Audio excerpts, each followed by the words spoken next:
ছাত্ৰীসকল আমি ইয়াৰ পূৰ্বৱৰ্তী শ্ৰেণীত সমাসৰ তিনিটা গুৰুত্বপূৰ্ণ ভাগ দ্বন্দ্ব সমাস দ্বিগু সমাস আৰু কৰ্মধাৰয় সমাস সম্পৰ্কে আলোচনা আগবঢ়ালো আশা কৰোঁ তোমালোকে কিছু পৰিমাণে হলেও নিশ্চয় সেইখিনি আয়ত্ত কৰিবলৈ সক্ষম হৈছা আজি আমি সমাসৰ আন এটা গুৰুত্বপূৰ্ণ ভাগ তৎপুৰুষ সমাস এই সম্পৰ্কে আলোচনা আগবঢ়াম এতিয়া কথা হ'ল আমি তৎপুৰুষ সমাসৰ ভিতৰলৈ যোৱাৰ আগতে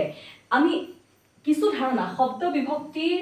এই শব্দ বিভক্তিৰ ধাৰণা আমি স্পষ্ট ৰূপত কিন্তু জানিব লাগিব আসলতে শব্দ বিভক্তি হৈছে তোমালোকে একেবাৰে তলৰ শ্ৰেণীতে হয়তো তোমালোকে শব্দ বিভক্তি সম্পৰ্কে পাইছিলা গতিকে মই ইমান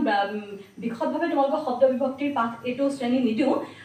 মাত্ৰ মই তোমালোকৰ সুবিধাৰ কাৰণে যেটো তৎপুৰুষ সমাস পঢ়িবলৈ যাওঁতে তোমালোকে প্ৰতিটো শব্দ বিভক্তি মনৰ আগত তোমালোকে ৰাখিব লাগিব গতিকে মই তোমালোকৰ সুবিধাৰ্থে এই শব্দ বিভক্তি কেইটা আকৌ এবাৰ পুনৰাই দিছো যে প্ৰথমা অ ই এ দ্বিতীয় ক তৃতীয় ৰে দি দ্বাৰা চতুৰ্থী অক আৰু লৈ পঞ্চমী পৰা সপ্তমী ষষ্ঠী ৰ আৰু সপ্তমী ত গতিকে এই শব্দ বিভক্তি কেইটা একেবাৰে স্পষ্ট ৰূপত হলহলিয়াকৈ তোমালোকৰ মনত থাকিলেহে তোমালোকে তৎপুৰুষ সমাস স্পষ্ট ৰূপত বুজিবলৈ সক্ষম হ'বা এতিয়া আমি দুটা উদাহৰণ তোমালোকক মই দেখুৱাবলৈ লৈছো তোমালোকে ইয়াতে হয়তো দেখিছা গুৱা কটা আৰু দৰা বৰণ মই দুটা উদাহৰণ দিছো যেহেতু আমি তৎপুৰুষ সমাসৰ সংজ্ঞালৈ যোৱাৰ আগতে আমি প্ৰথম উদাহৰণৰ পৰা তোমালোকক বুজাবলৈ মই চেষ্টা কৰিম এতিয়া ইয়াতে তোমালোকে মন কৰা গুৱা কটা এইটো হৈছে সমস্ত পদ এই সমস্ত পদটোৰ আমি যেতিয়া সমাস বাক্য কৰিলো আমি কি লিখিছো গুৱা কটা ঠিক এদৰে দৰা বৰণ এইটো সমস্ত পদ এই সমস্ত পদটোৰ যেতিয়া আমি সমাস বাক্য কৰিলো আমি কি লিখিলো দৰা বৰণ এটা তোমালোকে ইয়াতে এটা কথা মন কৰা এটো কটো হৈছে শব্দ বিভক্তি দ্বিতীয় শব্দ বিভক্তি আৰু ইয়াতো আমি ক পাইছো এটো হৈছে দ্বিতীয় শব্দ বিভক্তি এটা গুৰুত্বপূৰ্ণ কথাটো হৈছে আমি যেতিয়া আমি সমস্ত পদটো পাম গুৱা কটা আমি কি এটা বস্তু আমি কাটিছো কাক কাটিছো আমি গুৱাক কাটিছো গুৱা মানে হৈছে তামুল গতিকে আমি প্ৰশ্ন আমি মনতে কৰিব লাগিব গুৱা কটা কাক কাটিছো আমি তামুলক কাটিছো বা আমি গুৱাক কাটিছো যেতিয়া আমি মনৰ মাজতে উত্তৰটো পালো তেতিয়া আমি নিৰ্ধাৰিতভাৱে আমি এটো ইয়াত লিখিছো যে গুৱা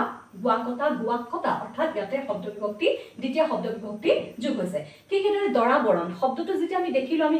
নিজে প্ৰশ্ন কৰিব লাগিব যে আমি দৰা বৰণ আমি কাক বৰণ কৰিছো তেতিয়া সমাস বাক্যত আমি উত্তৰটো নিজে আমাৰ মনৰ পৰা আমি উলিয়াব পাৰিম যে দৰা বৰণ আমি দৰাক বৰণ কৰিছো অৰ্থাৎ ইয়াত সমাস বাক্যত হেতু কাৰণে আমি উল্লেখ কৰিছো যে দৰা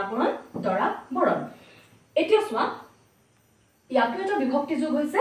ইয়াতো এটা বিভক্তি যোগ হৈছে দুইটাতে ক বিভক্তি আমি যোগ কৰিছো এটো হৈছে শব্দ বিভক্তি দ্বিতীয় শব্দ বিভক্তি এতিয়া কথা হৈছে এই শব্দ বিভক্তিটো কাৰ লগত যুক্ত হৈছে এই শব্দ বিভক্তিটো এটা পদৰ লগত যোগ হৈছে পূৰ্বৱৰ্তী পদ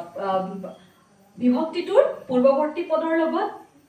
আৰু এটা পৰৱৰ্তী পদ এটা যোগ হৈছে যোগ হৈ কি কৰিছে সমস্ত পদটোত সেই বিভক্তিটো কিন্তু নাইকিয়া হৈ গৈছে তোমালোকে নিজে দেখিছা সমাস বাক্যত আমি বিভক্তি যোগ কৰিছো কিন্তু সমস্ত পদত সেই বিভক্তিটো কিন্তু নাই লুপ্ত হৈছে বা নোহোৱা হৈ গৈছে গতিকে বিভক্তিযুক্ত পূৰ্বপদৰ লগত অৰ্থাৎ এই বিভক্তিটোৰ পূৰ্বপদ হৈছে এটো সেই পূৰ্বপদৰ লগত তাৰ বিভক্তিটোৰ পৰৱৰ্তী পদৰ সমাস হ'ব আৰু হেতুৱে হৈছে তৎপুৰুষ সমাস গতিকে তোমালোকে নিৰ্ধাৰিতভাৱে দেখিলা যে তৎপুৰুষ সমাসত বিভক্তি অত্যন্ত এটা জৰুৰী ধাৰণা গতিকে হেতু আমি জানিবই লাগিব এতিয়া আমি অতি সহজতে এই তৎপুৰুষ সমাসৰ সংজ্ঞাটো মই নিৰ্ধাৰণ কৰিবলৈ চেষ্টা কৰিছো যে ইয়াতে কেইটামান কথা আছে যে বিভক্তি লাগিব অৱশ্যে এই যেটো প্ৰথমা বিভক্তি অ ই এ এই প্ৰথমা বিভক্তিটো কিন্তু এই সমাসত প্ৰযোজ্য নহয় তৎপুৰুষ সমাসত প্ৰযোজ্য নহয় তাৰ বাহিৰে দ্বিতীয় বিভক্তিৰ পৰা আমি সপ্তমী বিভক্তিলৈকে কিন্তু এই ছটা বিভক্তি আমি পাম আৰু সেই ছটা বিভক্তি ব্যৱহাৰ হোৱা অনুসৰি তৎপুৰুষ সমাসত ছটা ভাগত ভাগ কৰা হৈছে সেইখিনি আমি পিছত পামগৈ এটা কথা হ'ল আমি তৎপুৰুষ সমাসৰ সংজ্ঞাটো যেতিয়া নিৰ্ধাৰণ কৰিম আমি ক'ব লাগিব যে যি সমাসত দ্বিতীয় বিভক্তিকে আদি কৰি ইয়াতে মই বিভক্তি শব্দটো দিয়া নাই দ্বিতীয়কে আদি কৰি মানে দ্বিতীয় বিভক্তিকে আদি কৰি বিভক্তিযুক্ত অৰ্থাৎ বিভক্তিটোৰ আগত যিটো পদ থাকিব পূৰ্ব পদৰ লগত পৰৱৰ্তী পদৰ সমাস হয় বিভক্তিযুক্ত পূৰ্ব পদৰ লগত পৰৱৰ্তী পদৰ সমাস হয় আৰু সমস্ত পদৰ বিভক্তি লোপ পায় হেতুৱে হৈছে তৎপুৰুষ সমাস মই সংজ্ঞা দেখিছো যে যি সমাসত দ্বিতীয়াকে আদি কৰি বিভক্তিযুক্ত পূৰ্বপদৰ লগত পৰৱৰ্তী পদৰ সমাস হয় আৰু বিভক্তি লোপ পায় তাকে তৎপুৰুষ সমাস বোলে গতিকে এই সংজ্ঞাটো তোমালোকে মনত ৰাখিবা যে তোমালোকক তৎপুৰুষ সমাসত বিভক্তি লাগিব দ্বিতীয় বিভক্তিৰ পৰা একেবাৰে সপ্তমী বিভক্তি লাগে ছটা বিভক্তি লাগিব আৰু সেই বিভক্তিটো এটা পূৰ্বপদ তাতে থাকিব এটা পদৰ লগত যোগ হ'ব আৰু সেই পদৰ লগত যোগ হৈ আন এটা পদৰ লগত লগ লাগিব লগ লাগি কি কৰিব এটা নতুন পদ সৃষ্টি হ'ব সেই নতুন পদটো হৈছে আমাৰ সমস্ত পদটো যিটো সমস্ত পদৰ বিভক্তিটো হেৰাই যাব বা বিভক্তিটো লোপ পাব সেইটোৱে হৈছে তৎপুৰুষ সমাস এতিয়া আহো আমি তৎপুৰুষ সমাসৰ ছটা ভাগলৈ মই আগতে কৈছো যে শব্দ বিভক্তি এটা প্ৰথম বিভক্তিটো অকন নালাগে বাকি দ্বিতীয় বিভক্তিৰ পৰা আৰম্ভ কৰি একেবাৰে সপ্তমী বিভক্তিলৈকে আমাক লাগিব আৰু সেই বিভক্তি কিটা যত যি ধৰণে ব্যৱহাৰ হয় যদি দ্বিতীয় বিভক্তিটো যোগ হৈছে হেতু দ্বিতীয় তৎপুৰুষ সমাস বুলি কম বা যদি তৃতীয় বিভক্তি যোগ হৈছে তেতিয়া হেতু আমি তৃতীয় তৎপুৰুষ সমাস বুলি কম আকৌ যেতিয়া চতুৰ্থী বিভক্তি যোগ হ'ব হেতু আমি চতুৰ্থী তৎপুৰুষ সমাস বুলি কম তেনেকুৱা ধৰণে একেবাৰে সপ্তমী বিভক্তিলৈকে যত সপ্তমী বিভক্তি যোগ হ'ব হেতু আমি সপ্তমী তৎপুৰুষ সমাস বুলি কম তেনেকুৱা ধৰণে আমি এই তৎপুৰুষ সমাসত ছটা ভাগত ভাগ কৰিছো এতিয়া আমি ইয়াৰ ভাগসমূহলৈ আহো ভাগসমূহৰ তেনেকুৱা কোনো সংজ্ঞা আমি নিৰ্ধাৰণ কৰিবলৈ চেষ্টা নকৰো মাত্ৰ আমি বিভক্তি যোগ হোৱা অনুসৰি আমি সমাসখিনি মাত্ৰ ভাগ কৰি দেখুৱাম ইয়াৰ কোনো সংজ্ঞা নাই এতিয়া কথা হ'ল আমি আকৌ উদাহৰণৰ পৰাই যাওঁ মই ইয়াত দুটা উদাহৰণ দেখুৱাই থৈছো যেহেতু আমি দেখিছো যে এই উদাহৰণ কেইটা দ্বিতীয় বিভক্তি ক যোগ হৈছে গুৱা কথা আমি কাক কাটিছো গুৱাক কাটিছো গতিকে গুৱা কথা গুৱাক কথা দৰা বৰণ কাক বৰণ কৰিলো কাক গ্ৰহণ কৰিলো দৰা বৰণ ইয়াতে ক দ্বিতীয় বিভক্তি যোগ হৈছে গতিকে এতিয়া তোমালোকে চোৱা এই কটো হৈছে দ্বিতীয় শব্দ বিভক্তিৰ চিন আছিল ক গতিকে সেই দ্বিতীয় বিভক্তি যেহেতু ইয়াত যোগ হৈছে গতিকে ই এটা দ্বিতীয় তৎপুৰুষ সমাস যেহেতু মই উদাহৰণ ইয়াত দুটা আগতে লিখি থৈছো গতিকে মই এইখিনিতে প্ৰথম দ্বিতীয় তৎপুৰুষ সমাসৰ উদাহৰণে দেখুৱাব লাগিছিল কিন্তু মই দেখুৱা নাই যেহেতু মই ইয়াত লিখি থৈছো গতিকে তাৰ পৰা মই টানি আনিছো কথাটো প্ৰথম আহিব দ্বিতীয় তৎপুৰুষ সমাস আৰু দ্বিতীয় তৎপুৰুষ সমাসত কথা একোই নাই তাত দ্বিতীয় শব্দ বিভক্তি যোগ হ'ব সেইটোৱে হৈছে দ্বিতীয় তৎপুৰুষ সমাস ঠিক এদৰে আমি আকৌ এই উদাহৰণটোলৈ আহো মোহনা এই শব্দটো যেতিয়া তোমালোকে পালা মোহনা এটা সমস্ত পদ সেই শব্দটো দিয়াৰ লগে লগে তোমালোকৰ মনলৈ এনেকুৱা এটা ভাৱ আহিব লাগিব যে মোহনা হনা মানে হৈছে কিবা এটা বস্তু আমি লগ লগাইছো বা হানিছো আমি কা হানিছো কিহেৰে হানিছো মৌৰে হনা মোহনা মৌৰে হনা আমি কিহেৰে হানিছো মৌৰে হানিছো আমাৰ প্ৰশ্নটো যেতিয়া আমি মনৰ মধ্যতে কৰিম উত্তৰটো নিজে নিজে আমাৰ ওলাই আহিব মোহনা কিহেৰে হানিছো মৌৰে হনা গতিকে ইয়াত ৰে এই ৰেটো কিহৰ চিন ৰেটো হৈছে তৃতীয় শব্দ বিভক্তিৰ চিন আমি পাইছিলো যে ৰে দি দ্বাৰা অৰ্থাৎ যত তৃতীয় শব্দ বিভক্তি যোগ হ'ব সেইটোৱে হৈছে তৃতীয় তৎপুৰুষ সমাস ইয়াতে আমি দেখিলো যে এটো ৰে এটো তৃতীয় শব্দ বিভক্তি গতিকে আমি ইয়াত উল্লেখ কৰিব লাগিব যে ই এটা তৃতীয় তৎপুৰুষ সমাস ঠিক আছে তৃতীয় তৎপুৰুষৰ আন এটা উদাহৰণ মোৰ মনলৈ আহিছে বিদ্যাহীন মই ইয়াত দেখুৱা নাই ঠাইৰ ভাগৰ কাৰণে যথেষ্ট উদাহৰণ মই নাই দেখুৱা এটা উদাহৰণ দেখুৱাইছো বিদ্যাহীন হীন মানে হৈছে তল পৰি যোৱা আমি কিহৰ দ্বাৰা হীন হৈছো কিহৰ কাৰণে হীন হৈছো বিদ্যাহীন বিদ্যাৰ দ্বাৰা হীন গতিকে দ্বাৰাটো হৈছে তৃতীয় শব্দ বিভক্তিৰ চিন ৰেডি দ্বাৰা আমি পাইছিলো গতিকে সেই যেহেতু তৃতীয় শব্দ বিভক্তি দ্বাৰা যোগ হৈছে গতিকে হি এটা তৃতীয় তৎপুৰুষ সমাস তাৰ পিছত আমি আহো পুত্ৰ স্নেহ তাতে মই দেখুৱাইছো পুত্ৰ স্নেহ এইটো যেতিয়া এই সমস্ত পদটোৰ যেতিয়া আমি সমাস বাক্য কৰিলো আমি কি দিলো পুত্ৰ স্নেহ কালৈ স্নেহ পুত্ৰলৈ স্নেহ ইয়াত এইটো শব্দ বিভক্তি চতুৰ্থী শব্দ বিভক্তি লৈ লগ লাগিছে যেহেতু চতুৰ্থী শব্দ বিভক্তি লগ লাগিছে গতিকে ইয়াক আমি কি নামকৰণ কৰিলো ই এটা চতুৰ্থী তৎপুৰুষ সমাস যত চতুৰ্থী শব্দ বিভক্তি লগ লাগিব কি চতুৰ্থী তৎপুৰুষ সমাস ঠিক এদৰে চতুৰ্থী তৎপুৰুষ সমাসৰ আৰু এটা উদাহৰণ মই দিব খুজো ভকত সেৱা সমস্ত পদ সেই সমস্ত পদৰ যেতিয়া আমি সমাস বাক্য কৰিম আমি লিখিব লাগিব ভকত সেৱা কালৈ সেৱা ভকতলৈ সেৱা যেহেতু লৈ এটা চতুৰ্থী শব্দ বিভক্তি তাত যোগ হৈছে গতিকে সেইটো এটা চতুৰ্থী তৎপুৰুষ সমাস এইখিনিতে এটা কথা কিন্তু যথেষ্ট গুৰুত্বপূৰ্ণ এই যে লৈ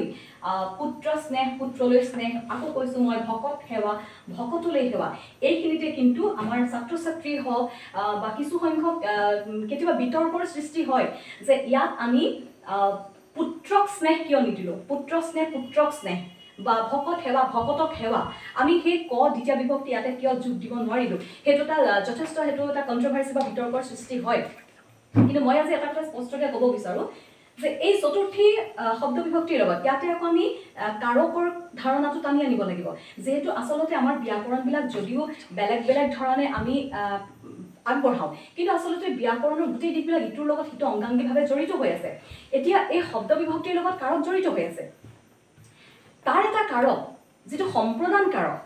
কৰ্তাকাৰক কৰ্মকাৰক কৰণকাৰক সম্প্ৰদান কাৰক তেনেকুৱাকৈ কাৰকসমূহ হয়তো তোমালোকে পঢ়িছা তাৰ যিটো সম্প্ৰদান কাৰক সেই সম্প্ৰদান কাৰকৰ এটা গুৰুত্বপূৰ্ণ কথা হৈছে যে সম্প্ৰদান কাৰক কি মই অকণমান কৈ দিছোঁ যে যদি স্বাৰ্থ য'ত কোনো স্বাৰ্থ নাথাকিব বা য'ত কোনো চৰ্ত নাথাকিব নথকাকৈ যদি আমি কাৰোবালৈ কিবা দান আগবঢ়াওঁ সেইটো হৈছে সম্প্ৰদান কাৰক য'ত কোনো স্বাৰ্থ জড়িত হৈ থাকিব নালাগিব আৰু কোনটো কাৰকৰ লগত কোনটো শব্দ বিভক্তি যোগ হ'ব সেইটো একেবাৰে নিৰ্দিষ্ট কৰি থোৱা আছে যেনে কৰ্তা কাৰকত প্ৰথমা শব্দ বিভক্তি লাগিব ঠিক সেইদৰে সম্প্ৰদান কাৰকত সদায় চতুৰ্থী বিভক্তি যোগ হ'ব আৰু সেই চতুৰ্থী বিভক্তিটো হৈছে অক আৰু লৈ গতিকে এতিয়া কথা হ'ল আমি ইয়াত দ্বিতীয় বিভক্তি ক কিয় নিদিলোঁ কাৰণ আমি যদি চাওঁ চতুৰ্থী বিভক্তি যোগ হৈছে এই চতুৰ্থী বিভক্তি যোগ হোৱাৰ লগে লগে অকণমান কথাটো সম্প্ৰদান কাৰকৰ ফালে গুচি গ'ল যিহেতু সম্প্ৰদান কাৰকত কোনো স্বাৰ্থ জড়িত হৈ নাথাকে আৰু এটা পুত্ৰ স্নেহ পুত্ৰক ভাল পায় পুত্ৰক স্নেহ যাচে পুত্ৰ মৰম কৰে তাত কোনো স্বাৰ্থ জড়িত হৈ থাকিব নোৱাৰে ঠিক সেইদৰে ভকত সেৱা আমি ভকতলৈ সেৱা আমি কিয় আগবঢ়াওঁ বা ভকতক আমি কিয় সেৱা কৰোঁ যিহেতু সেই সেৱাখিনিত কোনো স্বাৰ্থ জড়িত হৈ নাথাকে গতিকে সেইটো সম্প্ৰদান কাৰক য'ত স্বাৰ্থ নথকাকৈ আমি কাৰোবালৈ কিবা দান আগবঢ়াওঁ ভিক্ষাৰীলৈ দান আমি ভিক্ষাৰীক দান নকওঁ ভিক্ষাৰীলৈ দান কাৰণ সেইটোত আমাৰ কোনো স্বাৰ্থ জড়িত হৈ থকা নাই গতিকে সেই তাত সেইটো কাৰণেই দ্বিতীয় বিভক্তি ক যোগ নহয় যিহেতু তাতে চতুৰ্থী বিভক্তি লৈ আমি সেইটো কাৰণে ব্যৱহাৰ কৰোঁ য'ত স্বাৰ্থ জড়িত হৈ নাথাকে আৰু সেইটো সম্প্ৰদান কাৰকৰ এটা গুৰুত্বপূৰ্ণ কথা গতিকে ইয়াতে লৈ ব্যৱহাৰ হ'ব আৰু যিহেতু লৈ চতুৰ্থী বিভক্তি যোগ হৈছে সেইটো এটা চতুৰ্থী তৎপুৰুষ সমাস তাৰপিছত আমি আহোঁ বেলেগ এটা উদাহৰণ জন্মান্ধ জন্মান্ধ জন্মযোগ অন্ধ জন্মান্ধ কিহৰ পৰা অন্ধ জন্মৰ পৰা অন্ধ কেতিয়াৰ পৰা অন্ধ জন্মৰ পৰা অন্ধ ইয়াতে আমি দেখিলোঁ যে ইয়াত পৰা এটা পঞ্চমী বিভক্তি পৰা ইয়াতে যোগ হৈছে যিহেতু ইয়াত পঞ্চমী বিভক্তি পৰা যোগ হৈছে গতিকে ই এটা স্বাভাৱিকতে পঞ্চমী তৎপুৰুষ সমাস পঞ্চমী বিভক্তি যোগ হৈছে গতিকে পঞ্চমী তৎপুৰুষ সমাস ঠিক সেইদৰে আৰু এটা উদাহৰণ মনলৈ আহিছে সাপ মুক্ত সাপ মুক্ত মুক্ত মানে মুকলি হৈ যোৱা আমি কিহৰ পৰা মুক্ত হ'লো সাপৰ পৰা সাপ মুক্ত গতিকে সাপ মুক্ত শব্দটোৰ সমস্ত পদটোৰ যেতিয়া আমি সমাস বাক্য কৰিম তেতিয়া আমি ইয়াতে উল্লেখ কৰিব লাগিব যে সাপ মুক্ত সাপৰ পৰা মুক্ত যিহেতু আমি দেখিছোঁ যে পৰা পঞ্চমী শব্দ বিভক্তি পৰা সেই পৰা যোগ হৈছে গতিকে ই এটা পঞ্চমী তৎপুৰুষ সমাস তাৰপিছত আহিলে পুথিভঁৰাল পুথিভঁৰাল কিহৰ ভঁৰাল পুথিভঁৰাল পুথিৰ ভঁৰাল কোৱাৰ লগে লগে প্ৰশ্নটোৰ উত্তৰ নিজে নিজে আহিয়ে যায় পুথিভঁৰাল পুথিৰ ভঁৰাল এইটো যিহেতু ইয়াত ৰটো এটা শব্দ বিভক্তি ষষ্ঠী শব্দ বিভক্তি ৰ ইয়াতে যোগ হৈছে গতিকে যিহেতু ইয়াত ৰ ষষ্ঠী বিভক্তি যোগ হৈছে গতিকে ই এটা ষষ্ঠী তৎপুৰুষ সমাস ঠিক সেইদৰে কথা চহকী ইয়াতে আমি কি কৰিছোঁ সপ্তমী শব্দ বিভক্তি ত ইয়াত যোগ হৈছে কথা চহকী কিহত চহকী কথাত চহকী গতিকে যিহেতু ইয়াত সপ্তমী বিভক্তি ত যোগ হৈছে গতিকে ই এটা সপ্তমী তৎপুৰুষ সমাস গতিকে এতিয়া আমি দেখিলোঁ যে কেনেকৈ শব্দ বিভক্তিসমূহ বিভিন্ন তৎপুৰুষ সমাসত ব্যৱহাৰ হয় আৰু সেই শব্দ বিভক্তিবিলাক ব্যৱহাৰ হোৱা অনুসৰি আমি তাক বিভিন্ন তৎপুৰুষ সমাস ছটা তৎপুৰুষ সমাসত আমি নামকৰণ কৰিলোঁ যে দ্বিতীয় তৎপুৰুষ সমাস তৃতীয় তৎপুৰুষ সমাস চতুৰ্থী তৎপুৰুষ পঞ্চমী তৎপুৰুষ ষষ্ঠী তৎপুৰুষ আৰু সপ্তমী তৎপুৰুষ গতিকে এই যে ভাগবিলাক কৰাৰ মূল বস্তুটোৱে হৈছে যে শব্দ বিভক্তি যি ধৰণে যোগ হ'ব সেই ধৰণে আমি তাক নামকৰণ কৰিম এতিয়া কথা হ'ল আমি ইয়াৰ পূৰ্বৰ পাঠত আমি সমাসৰ আন তিনিটা ভাগ দ্বন্দ্ব সমাস দ্বিগু সমাস কৰ্মধাৰয় সমাসৰ আলোচনা আগবঢ়ালোঁ এতিয়া চোৱা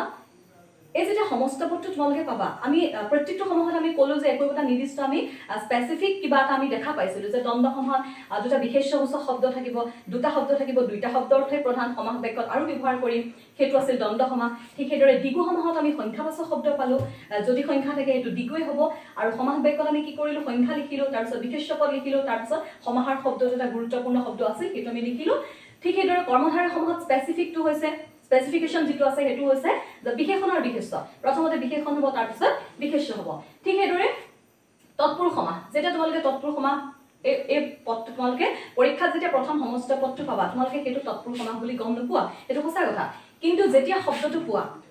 পোৱাৰ লগে লগে তোমালোকে মনোযোগেৰে পঢ়িবা পঢ়ি তোমালোকে ভাবিবা যে ইয়াত এনেকুৱা কিবা এটা কোৱা হৈছে নেকি য'ত কিবা এটা সোধা হৈছে বা যিটো কথা দিয়া হয় সেইটো মনোযোগেৰে পঢ়ি সেইটো নিজেই প্ৰশ্ন হিচাপে তুমি পঢ়ি চাবা যেতিয়া পঢ়ি চোৱা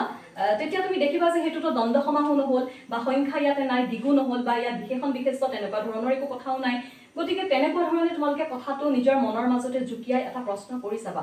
যেনে ধৰি লোৱা গুৱা কটা শব্দটো তোমালোকক পৰীক্ষা দিয়া হ'ল গুৱা কটা তোমালোকে ভাবিবা যে কিবা এটা বস্তু কটাৰ কথা কৈছে গুৱাক আমি কাটিছো আমি গুৱাক কটা সেই কটো লগে লগে আহিয়ে যায় ঠিক সেইদৰে ধৰি লোৱা কলসনা শব্দটো তোমালোকক দিলে তোমালোকে মনতে ভাবিব লাগিব যে কলসনা কিহেৰে সানিছো কলেৰে সানিছো উত্তৰটো নিজৰ পৰাই যেতিয়া আহিব তেতিয়া তোমালোকে তেনেকুৱা ধৰণে উলিয়াবলৈ চেষ্টা কৰিবা আৰু সেইটো নিৰ্ধাৰিতভাৱে তেতিয়া কি হ'ব তৎপুৰুষ সমাসেই হ'ব আৰু তৎপুৰুষ সমাৰ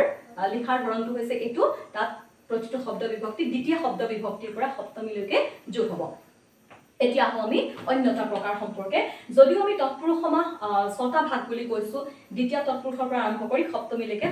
তৎপুৰুষ সমাসৰ 6টা ভাগ কিন্তু এইখিনিতে আৰু এটা তৎপুৰুষ সমাস আমি দেখা পাওঁ যদিও এইটো ইয়াৰ ভাগকেইটাৰ ভিতৰত ধৰা নহয় সেইটো হৈছে নং তৎপুৰুষ নং বা ন অব্যয় নটো এটা অব্যয় শব্দ সেই নং বা ন অব্যয় শব্দটোৰ লগত যেতিয়া আন পদৰ সমাস হয় সেইটোকে আমি নং তৎপুৰুষ বুলি কওঁ মই ইয়াতে উদাহৰণ দিছো বেচৰকাৰী অৰ্থাৎ বেচৰকাৰী মানে কি যেটো সৰকাৰী নহয় গতিকে সেই বেচৰকাৰী শব্দটো সমস্ত পদটো যেতিয়া পৰীক্ষা দিয়া হ'ব সেইটো আমি তেতিয়া কোনো কথা মানে চিন্তা কৰিবলগীয়া ইমান নাই চৰকাৰী নহয় গতিকে ন চৰকাৰী নটো এটা অব্যয় ঠিক সেইদৰে অধৰ্ম য'ত ধৰ্ম নাথাকে সেইটোৱে অধৰ্ম গতিকে অধৰ্ম ন ধৰ্ম অলৌকিক যিটো লৌকিকতা নাথাকিব সেইটো অলৌকিক গতিকে অলৌকিক ন লৌকিক এইবিলাক হৈছে যিহেতু আমি ন লগাইছো নং বা ন অব্যয় লগাইছো আৰু ই আন পদৰ লগ লাগি সমাস হৈছে গতিকে ইহঁতক আমি কম যে নং তৎপুৰুষ গতিকে এই নং তৎপুৰুষৰ সংজ্ঞাটো আমি যদি নিৰ্ধাৰণ কৰিবলৈ যাওঁ নং বা ন অব্যয়ৰ লগত আন পদৰ সমাস হ'লে তাক নং তৎপুৰুষ সমাস বুলি কোৱা হয় এইখিনি হৈছে তৎপুৰুষ সমাসৰ গুৰুত্বপূৰ্ণ কথা গতিকে মই আকৌ কওঁ যেতিয়া সমস্ত পদটো তোমালোকে পাবা তোমালোকে সেই সমস্ত পদটো পোৱাৰ লগে লগে আগতেও কৈছো মই ভাল ধৰণে শব্দটো পঢ়িবা পঢ়ি কি কৈছে বুজিবা কোনটো সমাসলৈ যাব গোটেইকেইটা তোমালোকে পেলাই চাবা কোনটোত হয় যদি দেখিছা যে দ্বন্দ্ব নহয় দ্বিগু নহয় কৰ্মধাৰয় নহয় তেতিয়া তোমালোকে মনৰ মাজতে এটা প্ৰশ্ন কৰিবা যে কি কৈছে তাত শব্দ বিভক্তিৰ কোনোবা এটা প্ৰয়োগ কৰিলে কিবা এটা তোমালোকে অৰ্থ দিব পাৰা নেকি সেই ধৰণে চিন্তা কৰিবা যদি দেখা যে শব্দ বিভক্তি দ্বিতীয়াৰ পৰা সপ্তমীলৈকে কোনোবা এটা শব্দ বিভক্তি লগ লগাই তোমালোকে সেই পদটোৰ এটা অৰ্থ দিব পাৰা বা এটা ৰূপ দিব পাৰা তেতিয়াহ'লে সেইটো চকুমুদি তোমালোকে তৎপুৰুষ সমাস কৰিব পাৰিবা গতিকে আজি আমি সমাসৰ তৎপুৰুষ সমাস সম্পৰ্কে এটা ধাৰণা লাভ কৰিলো ইয়াৰ পৰৱৰ্তী শ্ৰেণীত আমি সমাসৰ ৰৈ যোৱা ভাগকেইটা আলোচনা কৰিম